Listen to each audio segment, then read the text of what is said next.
안녕하세요. KOK 머지 채널의 KOK를 콕콕 짚어드리는 남자 머지입니다.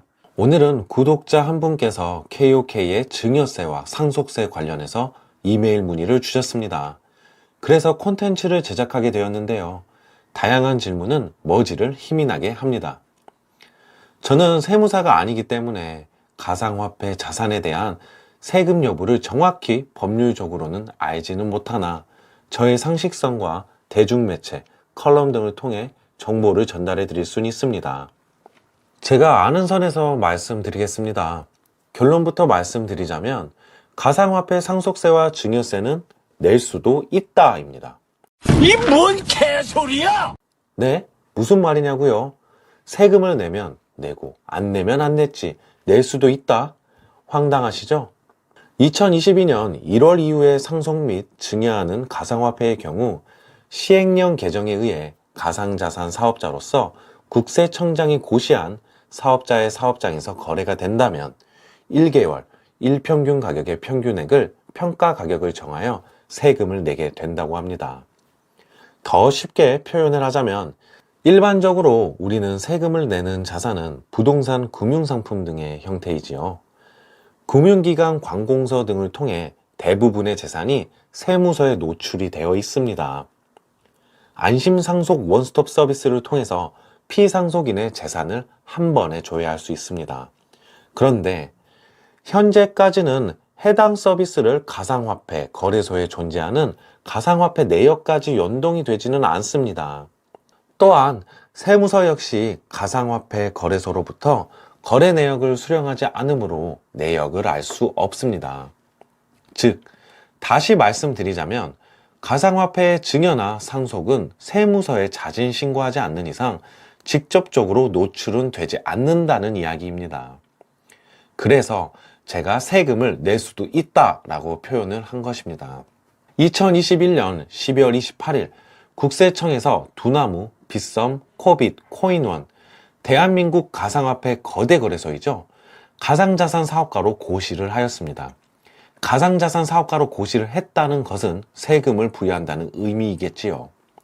현재는 가상자산을 상속 증여한 날의 최종 시세, 거래 시점 시세로 금액을 평가액으로 잡았습니다. 이럴 경우 평가 금액이 기준이 모호하게 되고 시세가 낮아졌을 때 상속이나 증여를 할 수 있다는 저항을 받게 됩니다. 그래서 아직도 실질적인 제대로 된 시행은 못하고 있으시다고 보시면 됩니다.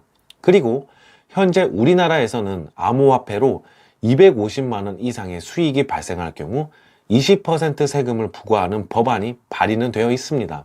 다만 이 역시 2022년 1월 1일부터 시행 예정이었으나 2023년으로 연기가 되어 있습니다. 그리고 대선을 앞둔 지금 거대 정당의 대선 후보님들의 가상화폐 자산에 있어서 5천만 원 비과세 공약도 내세우고 있습니다.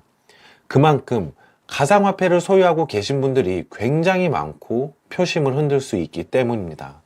최근 비트코인과 리플, 메이저 코인들의 상승세를 보셨나요? 미국에서 가상화폐 조세 형평성 법이 민주당과 공화당 의원이 합심해서 발의를 하였습니다. $200 미만의 거래는 비과세 대상이라는 거죠. 얼어붙은 금융시장에 활력을 주고 있다는 평가도 하고 있습니다. 사실 개인적인 의견을 말씀드리자면 가상화폐, 증여세, 상속세, 소득세 등의 세금은 결국은 부여될 거라고 봅니다. 그리고 미래에는 그렇게 되어야 한다고 생각하는 사람입니다. 세금을 낸다는 건 즉 자산으로 인정하게 되는 것이고 법의 테두리에 들어오는 자산이 된다는 것입니다. 즉 가상화폐가 인간의 삶 속에 당당하게 자리매김을 한다는 뜻이기도 합니다. 결론은 지금의 우리나라는 따로 자발적으로 신고하지 않는 이상 증여나 상속에 대한 세금을 내지는 않습니다.